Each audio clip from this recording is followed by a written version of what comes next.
Hi అండి, అందరు బాగున్నారా? ఈరోజు అయితే మన ఇంట్లో అయితే పచ్చడి పెడుతున్నామండి, మామిడికాయది. మీరు కూడా మామిడికాయ పచ్చడి పెట్టుకున్నారా అండి? మేమైతే ఇప్పుడే పెడుతున్నాము. అక్కడ అయితే ఒక్క మామిడికాయ వచ్చేసరికి ఏమో 10 రూపీస్ అండి, కొట్టించినందుకేమో 5 రూపీస్ అలా తీసుకున్నారు. ఇందులో అయితే ఇప్పుడు జీలకర్ర, ఆవాలు, మెంతులు 2 స్పూన్స్ తీసుకొని మంచిగా పట్టించుకున్నామండి. ఇప్పుడైతే ఇది వేసుకొని మంచిగా కలుపుకుందాం. ఇంకా కారం అయితే అది పట్టించింది. ఇందులో అయితే 1 లీటర్ ఆయిల్ అయితే మరిగించుకున్నానండి. ఇలా మంచిగా వేడి మీద పెట్టుకొని ఇలా చేసుకున్నాను. ఇప్పుడైతే అందులో ఇప్పుడు చల్లారిన తర్వాత మ్యాంగోస్ వేసుకున్నాను. మంచిగా కలిపేసి ఇలా పెట్టుకున్నాను. ఇంకా చూద్దాం టేస్ట్ అయితే ఎలా ఉంటుందో. మీరు కూడా తింటున్నారా ఇవి?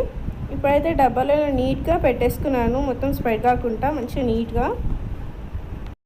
చూడడానికి అయితే చాలా కలర్ఫుల్గా ఉంది కదండి. రండి మనం తిందాం. ఇప్పుడైతే వేడి వేడి అన్నం అయితే తీసుకున్నాము. ఒక్కటి మాత్రం నిజమండి, అన్ని పచ్చళ్ళ కన్నా ఆవకాయ పచ్చడి మాత్రం చాలా టేస్టీగా ఉంటుందండి. అది అర్థం కాదు, అంత ఇష్టం ఉంటుంది. ఇప్పుడైతే మంచిగా పచ్చడి అయితే వేసేసుకొని ఇందులో అయితే వేడి వేడి అన్నంలో ఆవకాయ పచ్చడి వేసుకొని అందులో కొంచెం నెయ్యి వేసుకొని తింటే ఉంటుంది చెప్పండి. ఆ టేస్ట్ అయితే చాలా బాగుంటుంది కదండి. మీకు ఎవరికైనా ఇష్టం అలా నెయ్యి వేసుకొని తినడం అంటే? నాకైతే చాలా ఇష్టం అండి.